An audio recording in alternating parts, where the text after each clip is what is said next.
Good afternoon, and thanks for having us in. I'm Dan Santella. A 45-year-old Bruce man is facing a long list of charges following a high-speed chase. According to the Brookings County Sheriff's Office, Travis Page was parked at the end of a driveway and refused to move on Friday.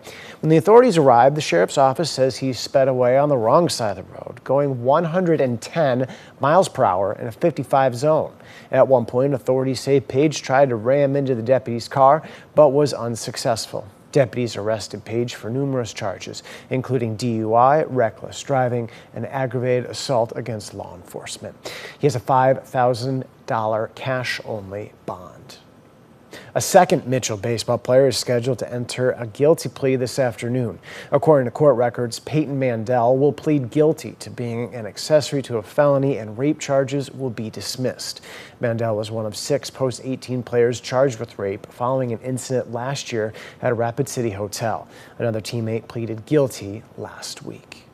The Turner County Sheriff's Office is having to temporarily move offices due to a leak from all the heavy rain.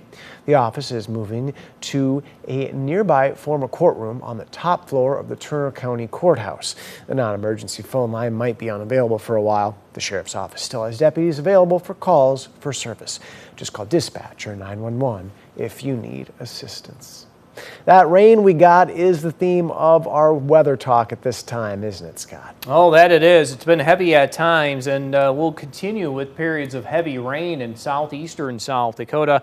Looking at a couple of things behind the scenes, watching some of these clouds break up as well. So don't be too surprised if we do see some sunshine make its way into southeastern South Dakota.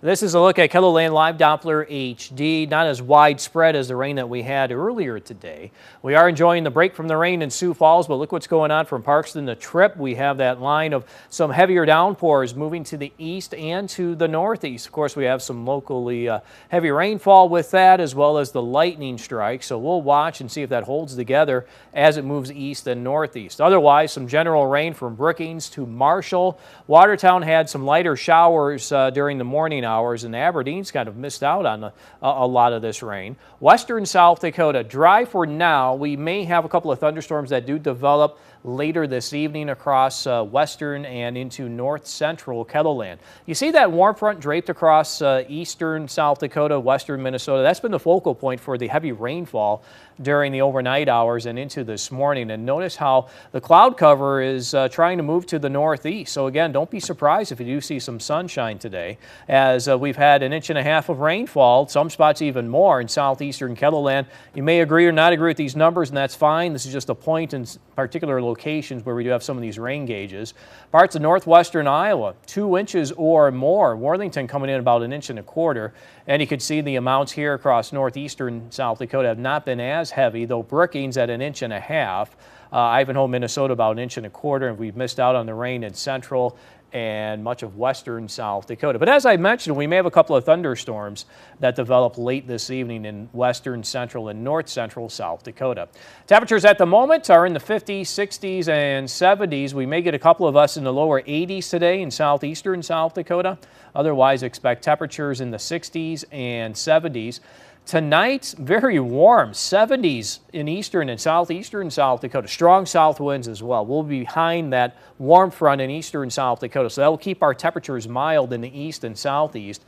50s and 60s in central and western KELOLAND. As that cold front moves to the east for tomorrow, that can spark another round of thunderstorms late in the day tomorrow in eastern KELOLAND. I'll have details on that with Futurecast coming up here in a couple of minutes. Thank you, Scott. Huset's Speedway of Brandon is set to host one of the biggest weeks in sprint car racing. The Huset's High Bank Nationals is a 4-day event, including the all-new Huset's Hustle, Wednesday and Thursday, and pays $100,000 to win. The winner of the A-Main on Saturday will take home $250,000. There are nearly 50 drivers scheduled to compete.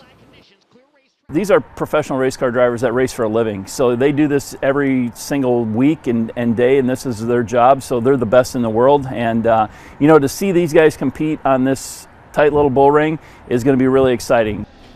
The week of action kicks off tomorrow with the High Bank Classic Golf Tournament at the Brandon Golf Course, followed by a fan fest from 3 to 7 at Huset's Speedway, including a free hog roast beginning at 6 p.m.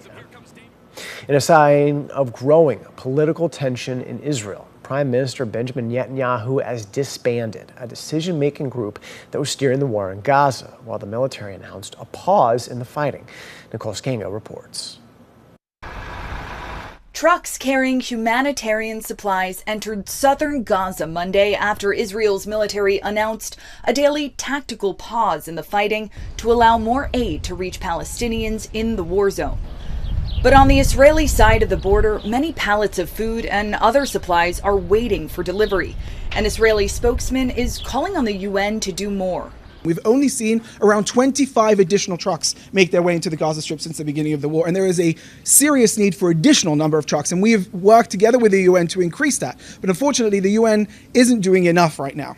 A spokesperson for the UN Humanitarian Office said a breakdown in law and order was preventing workers from using the route. In another major development, Israeli Prime Minister Benjamin Netanyahu has disbanded his war cabinet. The influential decision-making group was assembled as a coalition of rivals to promote unity during the conflict.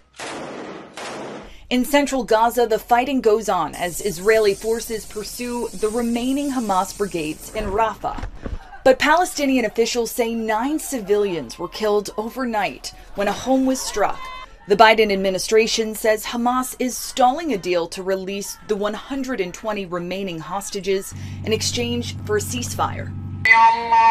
Across Gaza, war-weary Palestinians marked the beginning of the Islamic holiday of Eid al-Adha, many praying at the ruins of a mosque destroyed in the fighting. Nicole Scango, CBS News, Washington. This week, millions of Americans will face sweltering conditions as a heat wave takes hold in the middle of the country and spreads to the northeast on Tuesday. The heat wave could last all week and into the weekend in many places. Forecasters are also saying severe thunderstorms are developing from the northern plains to the upper Midwest.